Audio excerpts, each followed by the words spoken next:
Very warm welcome to news line. मैं हूं doctor Maria Zulfikar Khan और इस वक्त हमारे साथ मौजूद हैं प्राइम मिनिस्टर पाकिस्तान मियां मोहम्मद शहबाज शरीफ साहब। It's a pleasure to have you here on the show. My pleasure, thank you sir, very happening day. आज काफ़ी कुछ जो है, कहीं से डायरीज आ रही हैं, कहीं से सुप्रीम कोर्ट के जो हैं वो फैसले आ रहे हैं। I just want to start off with जो सुप्रीम कोर्ट का ऑर्डर एंड जो review of order and judgment Act कलअदम उन्होंने करार दिया है। कल आपने एक इंटरव्यू में कहा था कि मियां Nawaz Sharif would be coming next month. Would that have a bearing on his arrival? Not at all. यहाँ तक I am not a lawyer, लेकिन जो मेरी अंडरस्टैंडिंग है कि जो कानून इस वक्त जो फील्ड में है उस हवाले से मियां नवाज शरीफ की जो डिसक्वालिफिकेशन का पीरियड ख़त्म हो चुका हुआ है। कानून जो है इस वक्त फील्ड में कि 5 साल मैक्सिमम होगी डिसक्वालिफिकेशन, तो मियां साहब 5 साल से ज़्यादा हो गए हैं। तो आई थिंक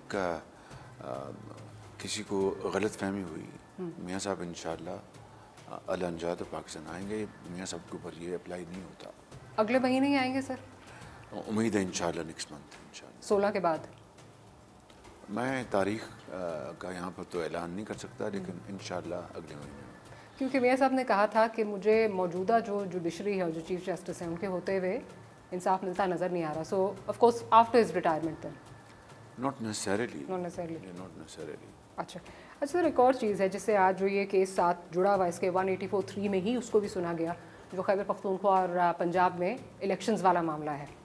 क्या आपको लगता है जिस तरह आज कोर्ट ने फैसला किया है कि वहाँ से, क्योंकि वो फैसला महफूज है, कि वो आपके लिए कोई एक मसला बन सकता है, आपके लिए कोई इशू बन सकता है इन फॉर द पार्लियामेंट? नहीं, ये बिल्कुल ऐसी बात नहीं है। हमारे जो लीगल ईगल जो हैं वो इसको टेकअप करेंगे और उसको एग्जामिन कर रहे हैं। इंशाअल्लाह इसके ऊपर will have a very well thought out policy इंशाअल्लाह। अच्छा सर, इसमें जो अभी फर्मली बिलीव किया जा रहा है कि अभी भी इसको, एक तो आपकी लीगल साइड भी है, लेकिन अगर एक चेयरमैन सेनेट और स्पीकर नेशनल असेंबली जो हैं, अगर जॉइंटली इस पे कोई जो है वो कोई इस पे रिव्यू की कोई रिक्वेस्ट डालें या करें, इसको परस्यू करें, तो ये इसका फ़ैसला मुख्तलिफ हो सकता है।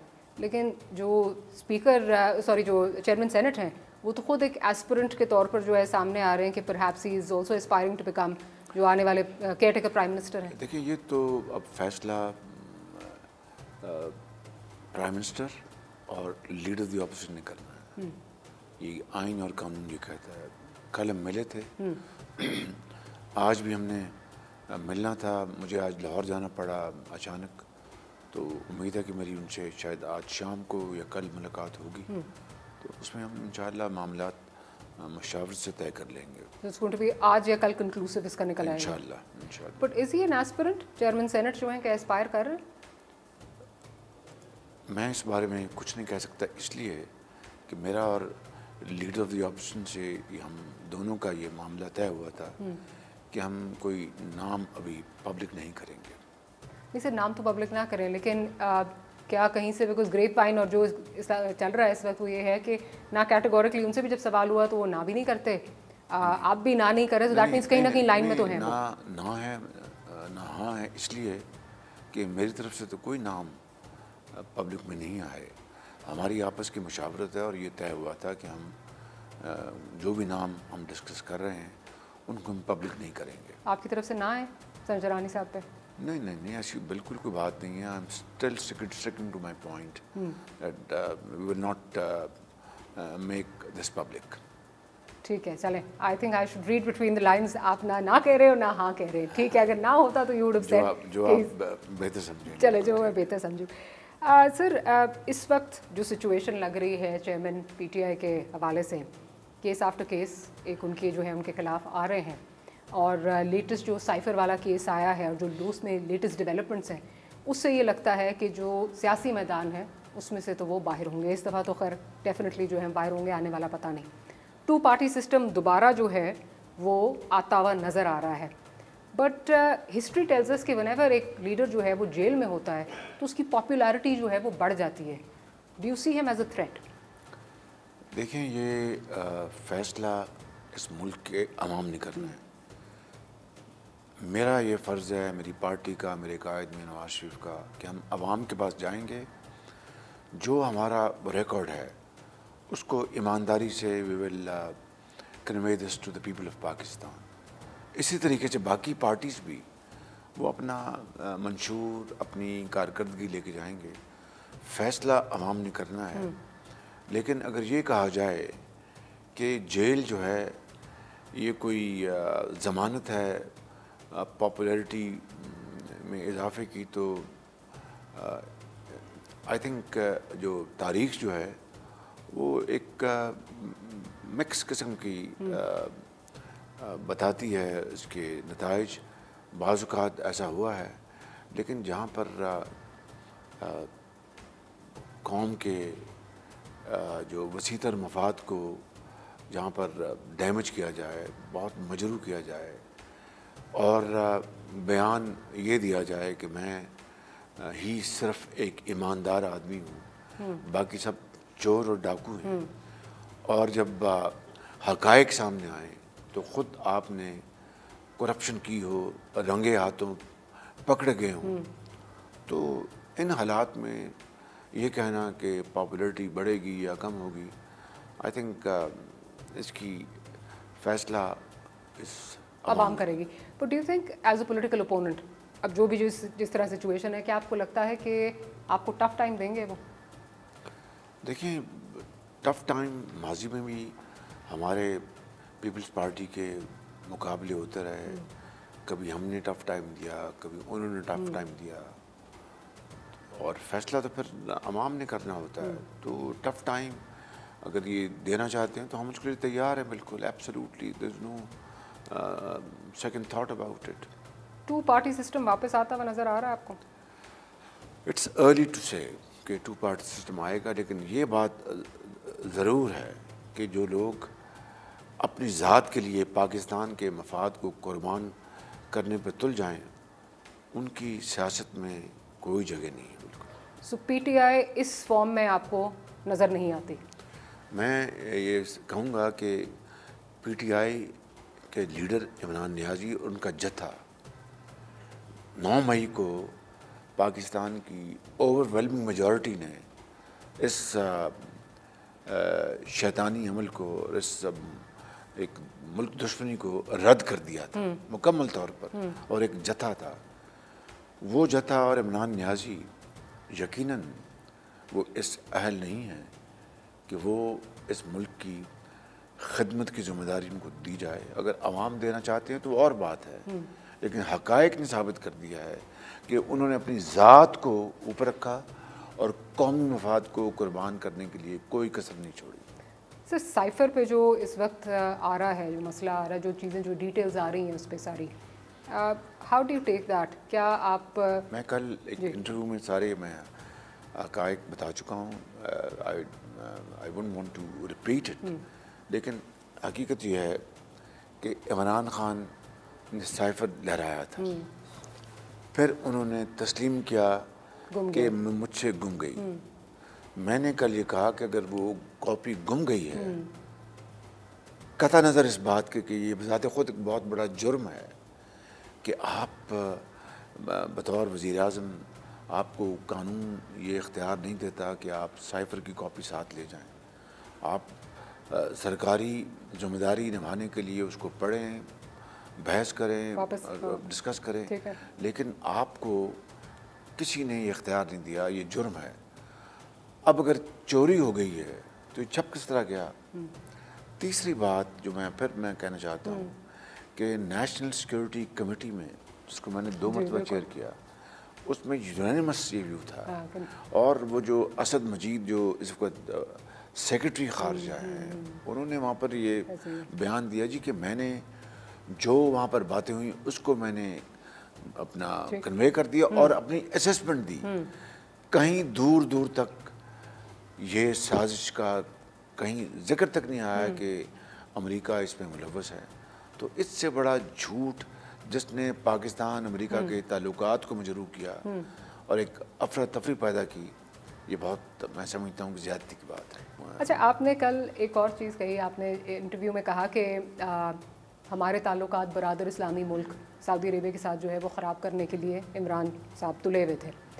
किसकी ईमा पर हुई? नहीं, एक मुल्क नहीं, सभी के साथ बर्बाद करती है।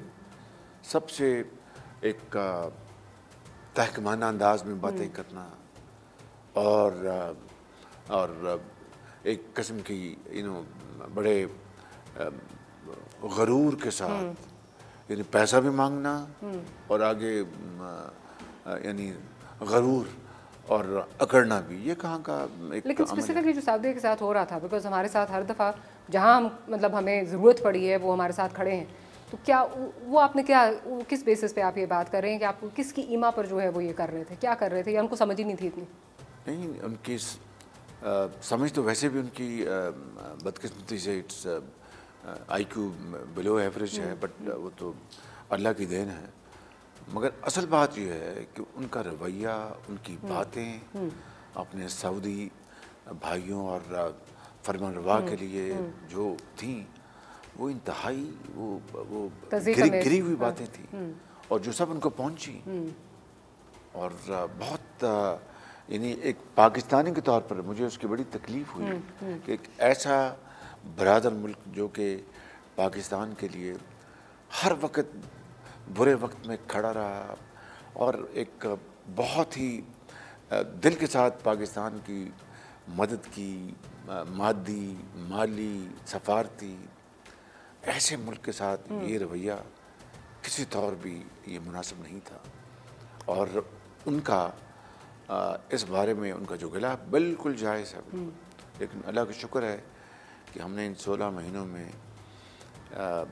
कोशिश करके और बिल्कुल सिद्क़ दिल से उसको रिपेयर करने की बड़ी हद तक कोशिश की है।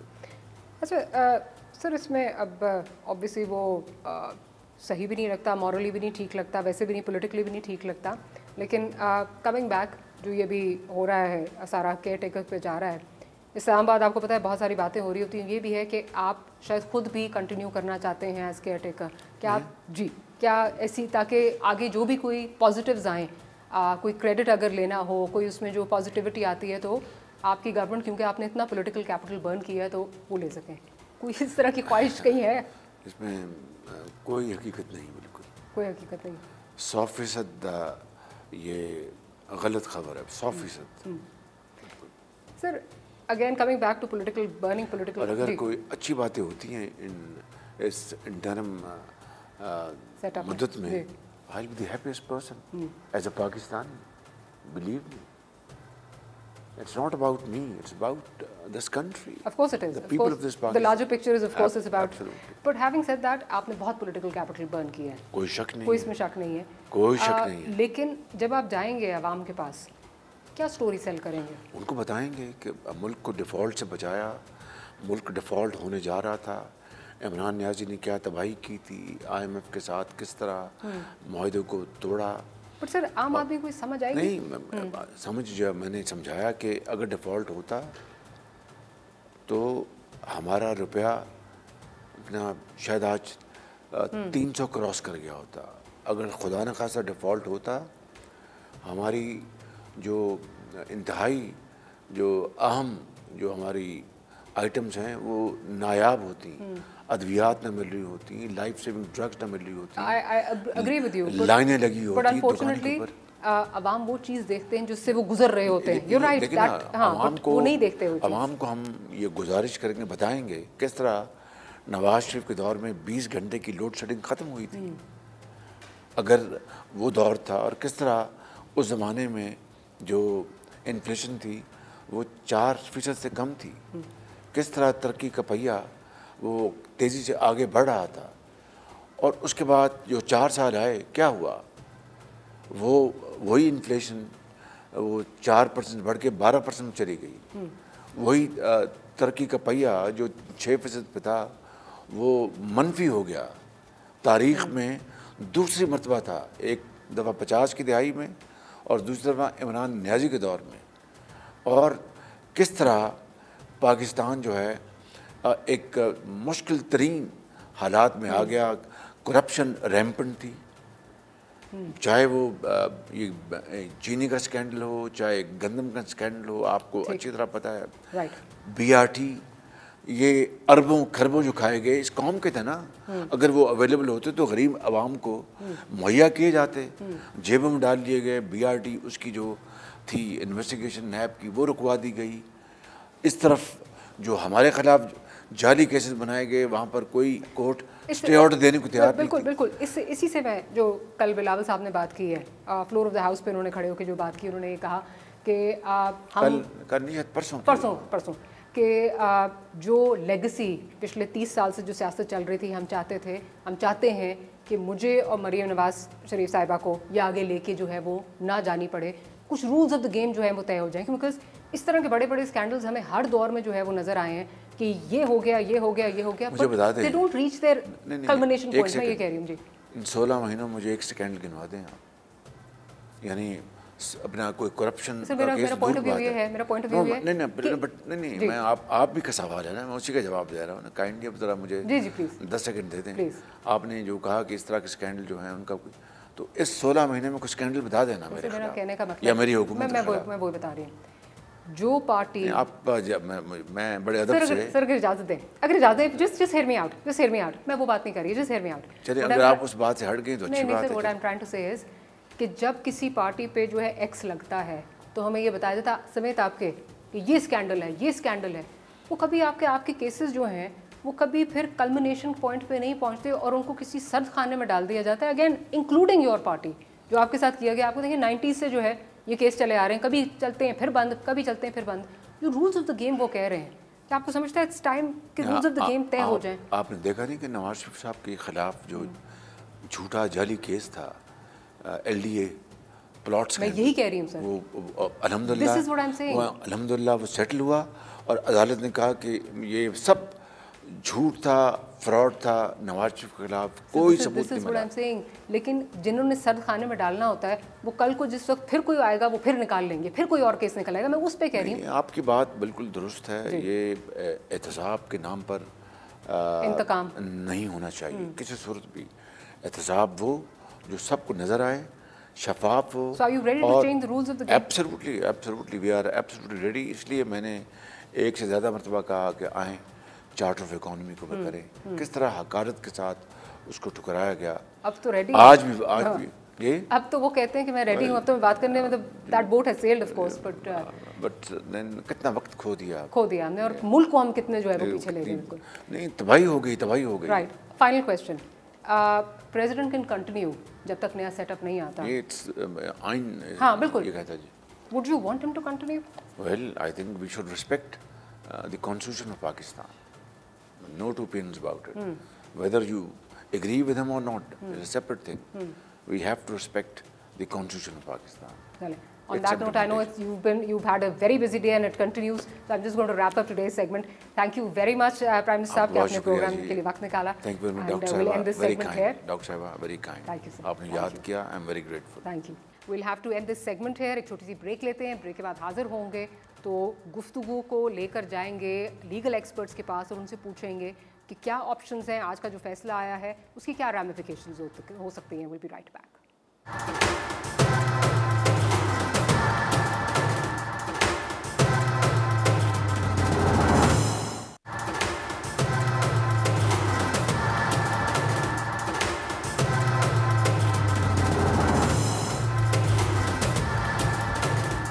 Welcome back after the break. Supreme Court ने review of orders and judgments Act को कलअदम करार दे दिया है. 3 रुकनी बेंच का फैसला 2 माह से महफूज था और असेंबली के जाने के बाद, असेंबली की मुद्दत पूरी होने के बाद आज ये फैसला जारी कर दिया गया है. इस फैसले के मुताबिक पार्लियामान ने कानून साजी के इख्तियार से तजावुज़ किया है. फैसले में 184(3) के तहत अपील के हक की तरमीम भी ख़त्म कर दी गई है.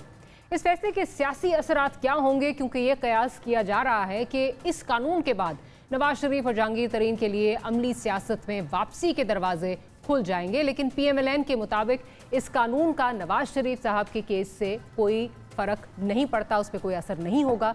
इस तमाम सूरत हाल पर बात करेंगे. We have 2 senior legal experts with us. Irfan Qadir साहब हमें ज्वाइन कर रहे हैं, साथ ही साथ अजहर सिद्दीक साहब भी हमारे साथ मौजूद हैं. तो इरफान कादर साहब, आपसे शुरू करती हूँ. ये मुझे बताइए कि जो ये सोचा जा रहा था कि इस केस के बाद, इस एक्ट के बाद नवाज शरीफ और जहांगीर खान तरीन के लिए जो है वो अमली सियासत में वापसी के दरवाजे जो हैं वो खुल जाएंगे, क्या अब वो दरवाजे जो हैं वो आर्जी तौर पर बंद हो जाएंगे सितंबर तक, या इसकी कोई बेयरिंग नहीं है जिस तरह PMLN कह रही है कि this has no bearing on our case? नहीं, इसकी कोई ऐसी बेयरिंग नहीं है उनके केस पे, जहांगीर तरीन साहब के और नवाज शरीफ साहब के।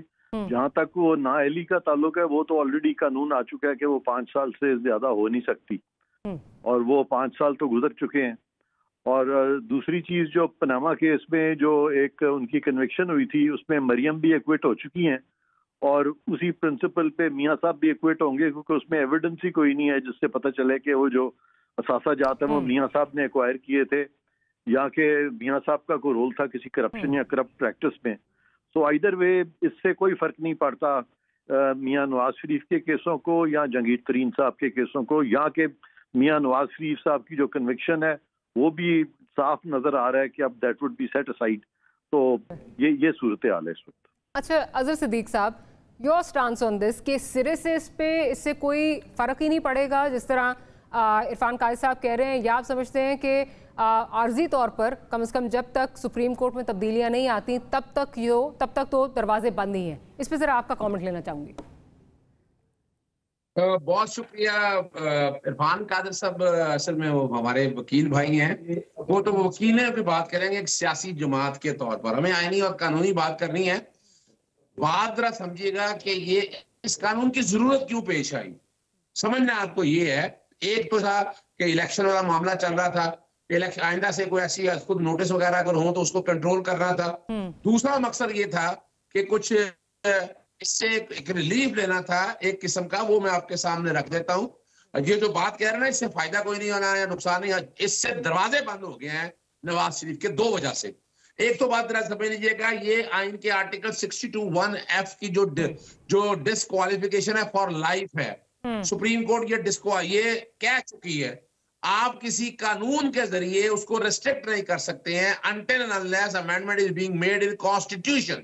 या स्पेसिफिक आप करते हैं कि जनाब ये वाली डिस्क्वालिफिकेशन है, इसको हम रिस्ट्रिक्ट कर रहे हैं। आइन में देखिए जितनी भी आपने डिस्क्वालिफिकेशन दी हुई है 63 के अंदर, वो टाइम स्पेसिफिक दी हुई है और वो डिस्क्वालिफिकेशन है।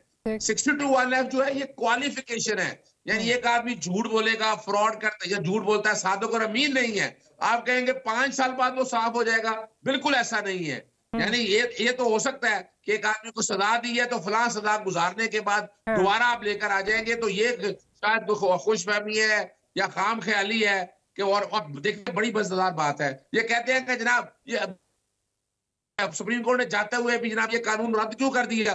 भाई आप आए थे, महीने रहे हैं, आपको ख्याल था जब मई के अंदर इस मामले को आपने टेक अप करके लिया, नजर आ रहा था बदनीति है। अभी आपने देखा जाते हुए उन्होंने कितनी कानून साजियां की है, सारी बदनीति है और अजहर सिद्दीक साहब कतल कलामी की माफी, ये मुझे बताइए, इसमें भी थोड़ी जरा रोशन डालें और इरफान कादिर साहब से पूछूंगी, आप जो कह रहे हैं दरवाजे बंद हो गए, क्या ये आर्जी बंद हुए हैं जब तक सुप्रीम कोर्ट में कोई तब्दीली नहीं आती सितंबर तक? बिकॉज जो इनकमिंग चीफ जस्टिस हैं वो तो ऑलरेडी अपना माइंड एक तरह से दे चुके हैं इन सारी चीज़ों के बारे में, बड़े स्ट्रॉन्ग उनका जो है वो रिमार्क्स भी जो है वो हम देख चुके हैं। तो क्या ये आर्जी है या आप समझते हैं कि दिस विल स्टैंड?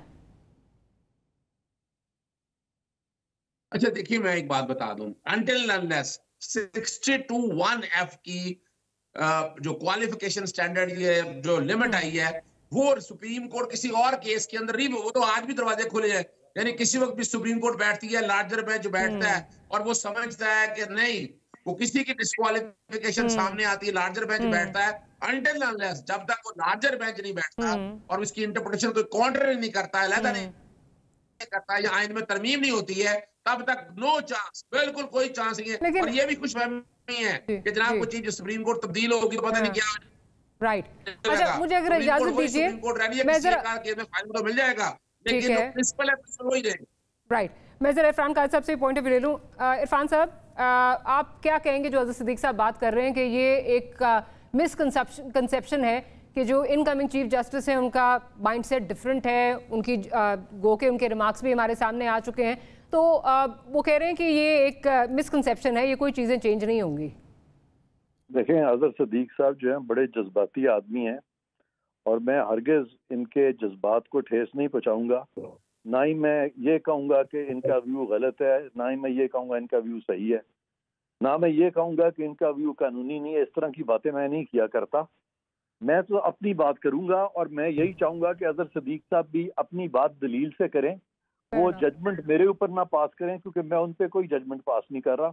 वो जजमेंट जो कारीन है, जो सुन रहे हैं, वो करें या आप करें, तो मैं उस पर कोई जजमेंट इन पे नहीं दे रहा।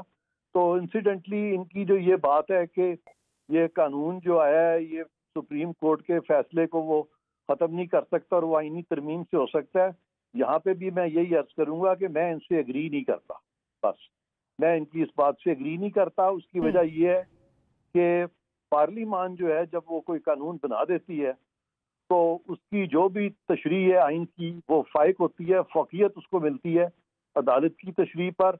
और जहाँ पर टकराव होता है लेजिस्लेटिव का और जूरिस्प्रूडेंस का, तो वहाँ पे फिर प्रूडेंस देखनी होती है किधर ज्यादा है। वहाँ पे ये हतमी राय नहीं होती कि आईनी तरमीम होगी तो फिर माना जाएगा लेजिस्प्रूडेंस को, वरना लेजिस्प्रूडेंस को उठा के बाहर फेंक दिया जाएगा। तो ऐसी बात नहीं। अच्छा, लेकिन जो जस्टिस मुनीब अख्तर साहब का जो नोट आया है उस पर क्या कहेंगे आप? हाँ, उस पर आप जरा सुन लें जी। वो इतना इररेलेवेंट नोट है कि मैंने इतनी ही इररेलेवेंट डिसीजन मेकिंग तो कभी देखी ही नहीं है। ये कानून जो है ये एक सफ़े का कानून था जिसको इन्होंने स्ट्राइक डाउन किया 80 सफ़े लिख के। और कानून था क्या कि इसमें स्कोप ऑफ रिव्यू जो है उसको एनलार्ज किया गया है, क्योंकि सुप्रीम कोर्ट के रूल्स जो हैं उनमें ये बहुत नैरो था और सुप्रीम कोर्ट के रूल्स जो है वो ताबे हैं उस कानून के जो पार्लियामान बनाती है। और मेरा इशारा आर्टिकल 191 की तरफ है। दूसरी बात ये थी कि इसी कानून में ये कहा गया कि रिव्यू आइंदा लार्जर बेंच सुनेगा, क्योंकि वही जजेस जब बैठ जाते हैं तो वो अपनी गलतियों को परपेचुएट करते हैं। माजी में ये बड़ी ज्यादती होती थी और ये फेयर ट्रायल के प्रिंसिपल्स के भी खिलाफ है। सो वहाँ पे कह दिया गया कि लार्जर बेंच सुनेगा, जिसमें कि कोई गैर आईनी बात नहीं है। तीसरी बात ये थी कि जिस वकील ने एक आपका केस हार दिया है, सुप्रीम कोर्ट के रूल के मुताबिक आप उसी हारे हुए वकील को रखेंगे। तो इस पे पार्लियामान नहीं एग्री की और पार्लियामान ने कानून बनाया और कहा कि लॉयर अब अपनी चॉइस का रखेंगे, जो कि बहुत अच्छी बात है, जो कि and principles of natural justice, constitution, fundamental rights, right to fair trial के मुताबिक है। और लिहाजा ये तीन चीजें उस कानून में दी गई थी और अभी भी वो मौजूद है। उसमें कोई गैर आईनी चीज नहीं है, कोई गैर मंतकी चीज नहीं है। ये आपका पॉइंट आ गया। I have to short break. दोनों से आपसे गुजारिश है कि kindly do stay with us. एक छोटी सी ब्रेक लेते हैं। कुछ और दो पहलू हैं इसी से रिलेटेड जिस पे डिस्कशन करनी है। Right after short break, to stay with अस।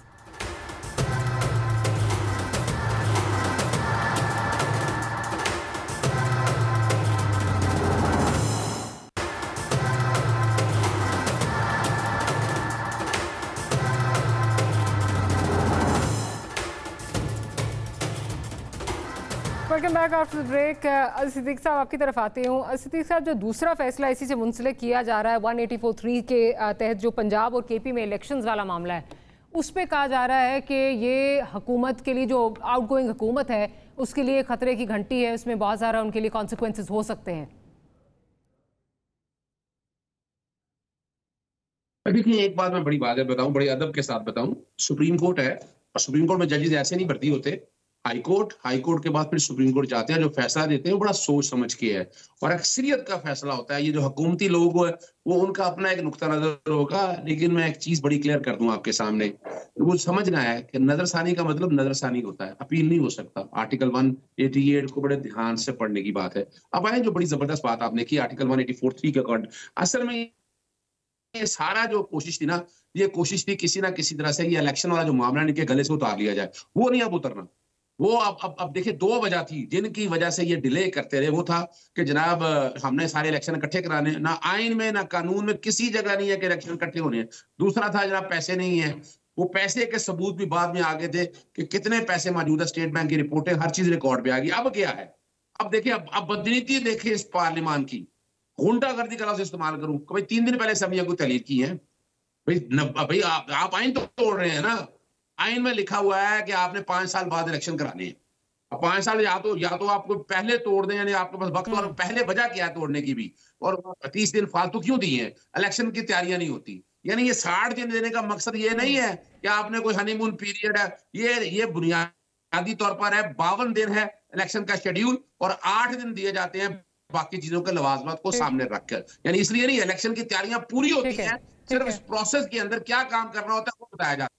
ये बेसिकली 52 दिन का शेड्यूल है, वो सामने रख के जाए। और अभी भी क्या किया है, 3 दिन पहले भी कर दिया तो फिर क्या हुआ, 90 दिन तो मैक्सिमम है ना। और उस फैसले को सामने रखते मैंने तो प्रॉब्लम बन सकती है, ये आउटगोइंग हुकूमत के लिए प्रॉब्लम बन सकती है, इसमें पार्लियामेंट जा सकती है। ठीक है, राइट। अच्छा इरफान कादिर साहब, आप क्या समझते हैं, क्या ये वाकई जो आउटगोइंग गवर्नमेंट है उसके लिए जो है वो खतरे की घंटी है, उसके लिए कॉन्सिक्वेंसेस हो सकते हैं? बिल्कुल कोई खतरे की घंटी नहीं है। ये जो मामला था सारा, ये तो 4-3 से ख़त्म हो गया था। उसके बाद इन जजेस ने मजीद टेकअप करके उसको 3-2 कह दिया। तो इसके तो अपने ही जजेस के फैसले के खिलाफ इन्होंने ये सारा कुछ लिखने की कोशिश की। और मैं समझता हूँ कि करा लें इलेक्शन, 14 मई को इलेक्शन करा रहे थे ना, करा लें। और अगर इतनी ताकत है आउटगोइंग चीफ जस्टिस में अपने 2 हमख्याल जजेस के साथ मिलके, तो ज़रा कंटेम्प्ट के नोटिस दे के देख लें, लग जाएगा पता। यानी कह का कंटेम्प्ट देंगे, ये कहाँ लिखा है आइन में कि डेट जो है वो सुप्रीम कोर्ट देगा? ये तो इलेक्शन कमीशन का काम है। एक फैसले में कहते हैं कि डेट सदर देगा, कभी कहते हैं कोई और देगा, कभी कहते हैं अच्छा हम दे देंगे। तो ये तो इन्होंने पहले भी एक फैसला किया था कालाबाग डैम का कि कालाबाग डैम बना दो, वो बन गया था कालाबाग डैम। तो इस तरह के फैसले, जो गलत फैसले सुप्रीम कोर्ट के दायरे इख्तियार भी नहीं आते। वो जस्टिस शाकिब निसार जो था, वो बेचारा क्या जवाब दे दूं अस्पताल चलाने की। साहब की तरफ आती हूँ, उनको इरफान साहब को बात कंप्लीट करने दीजिए। जी इरफान साहब। जी मैंने कंप्लीट कर ली है जी, अब इनको बोलने दें आप। जी साहब। अच्छा देखिए मैं ख्वाहिशात ऐसी है ना, ख्वाहिशात पर तो कुछ नहीं कहा जा सकता ना। आईने पाक, अब ये मैं बताता चलूं, ये मैं किसी सुप्रीम कोर्ट ने डेट नहीं दी है। सबसे पहले 10 फरवरी को लाहौर हाई कोर्ट ने कहा था 90 दिन में इलेक्शन कराए जाए। ये इलेक्शन नहीं करा, मेरे पर मुझसे ले लेना, मैं तो पहले दिन से इस केस में हूं। फिर 20 मार्च को सदर पाकिस्तान ने सेक्शन 57 के तहत डेट दी थी।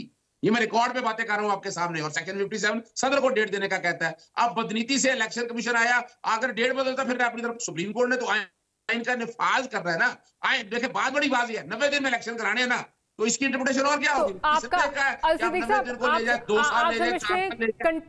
कंटेम्प्ट के नोटिसेस जो हैं वो इशू हो सकते हैं और होंगे। देखिए वजह सिर्फ सिंपल सी है। वजह क्या है? वजह मैं देखे ना, वजह इस मुल्क में इस वक्त मार्शल लॉ तो आपको पता नहीं है, पार्शल लॉ तो है ना, वो नजर आ रहा है ना। देखे ना इरफान खान साहब ने जो बातें की हैं वो एक धमकियाना अंदाज है। करके तो देखे आप, हुकूमत करके तो देखे, सुप्रीम कोर्ट तो करके देखे। इसका मतलब क्या है भाई? आईने पाकिस्तान 1973 को जाने दें, आर्टिकल 4 और 5 का निफाज करें। और बात बड़ी सीधी सी है, हम छोड़ दें सियासी वाबस्ती को भी छोड़ दे, आईने पाकिस्तान 1973 को उसकी रूह के मुताबिक नाफिज करें। इस मुल्क में जमहूरियत चल सकती है। इस तरह की सिलेक्टेड और इलेक्टेड या कोई पीछे लोग बैठे हो, वो बैठ के इस तरह की हुकूमतें चलाएं तो फिर अल्लाह ही हाफिज होगा। फिर आइन को एक तरफ रख दे, फिर इस तरह छोड़े आइन को भी क्या करना है जब आइन का निफाज ही नहीं करना चाहते आप, और आप बैठ के खिलवाड़ इस तरह का करेंगे। साहब, क्या आइन के साथ खिलवाड़ उस वक्त नहीं हुआ था जब डिप्टी स्पीकर जो हैं उन्होंने असेंबली तहलील कर दी थी और पूरा नोट वही पढ़ दिया था जो स्पीकर देखे गए थे, यहाँ तक उनका नाम भी साथ पढ़ गया था, भूल गए थे वो कि उनका नाम क्या है, अपना नाम क्या है, लिखा लिखाया नोट जो है वो पढ़ गए थे। क्या आइन के साथ वो खिलवाड़ नहीं था सर? देखिए मैं बताऊं आपको, वो एक फैसला गलत किया ना। हालांकि मैं आज भी समझता हूं कि 27 मार्च को इमरान खान साहब को असेंबली तहलील कर देनी चाहिए थी, लेकिन उन्होंने बड़ा एक स्टेप लिया, बड़ा स्टेप लिया। वो सुप्रीम कोर्ट ने फैसला दे दिया ना, उस सुप्रीम कोर्ट के फैसले पे अमल दरामद हुआ, असेंबली बहाल हुई, इमरान खान साहब चले गए। आप देखा, और उसके बाद बात कितनी क्या है, क्या वो फैसला भी सुप्रीम कोर्ट ने कराया है, आप और मैंने नहीं कराया, सुप्रीम कोर्ट ने कहा और उस पर अमल हुआ। अब भी सुप्रीम कोर्ट ने कहा है ये पसंद और नापसंद के हम फैसले लेकर अपनी तरफ चले, इससे मसला नहीं हल होगा। अगर इजाजत दें, पाकिस्तान 1973 का बिल्कुल होना चाहिए। अच्छा इरफान खान साहब, क्विकली ये बता दीजिए, जो ये बात की जा रही है कि जी 53 दिन पहले ये फैसला महफूज कर लिया था और एन उस दिन दिया है जब असेंबलीज जो हैं वो चली गई हैं, उनके जाने के बाद जो है वो दिया है फ़ौरन से, आपको इसमें मैलिफाइड इंटेंस नजर आता है या ये कोइंसिडेंस है? ये इस पे ये सेम्बलेंस जो है ना वो मेलाफाइडीज की या कुछ ऐसे मोटिव्स जो कि जज साहिबान जानते हैं, जिसमें कि पॉलिटिकल इंजीनियरिंग का आंसर जो है वो छलकता है। ठीक है, I am sorry Irfan Qazi साहब, I will have to close this segment. आपका बहुत शुक्रिया, साथ ही साथ अज़ीज़ सिद्दीकी साहब आपका बहुत शुक्रिया कि आपने प्रोग्राम के लिए वक्त निकाला। Will see you tomorrow. Good night.